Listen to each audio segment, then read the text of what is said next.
İman sadəcə iddiadan ibarət deyil. Mən müsəlmanam deyə döşmə sinəmə vurum, bundan iş bitmir. Mən möminəm deməklə iş bitmir. Yəni, qurtuluş elə boş arzudan ibarət deyil. İmam əleyhissalam ki, buyurdu, onun şərtləri var. Və ənə min şurutiha.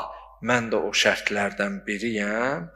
Bu, onu göstərir ki, La ilahə illallah Allahın qalasıdırsa, amma o qalanın da bir qapısı var da, qalıya da gərək nədən daxil olasan? Necə ki, Peyğəmbər salavatullah Əmirül Müminin əleyhissalamın barəsində buyurdu, Ənə mədinətül ilm və aliyyum babuha. Mən elmin şəhəriyəm, Əli o şəhərin darvazəsidir, qapısıdır. Kim istəsə, şəhərə daxil olsun, hardan daxil olmalıdır? Qapıdan. Deməli, İmam əleyhissalam buyurur ki, La ilahə illallah mənim bir qalamdır. Bu tohiddir. Qalanın qapısısa Əhl-i Beyt əleyhimussalamdır.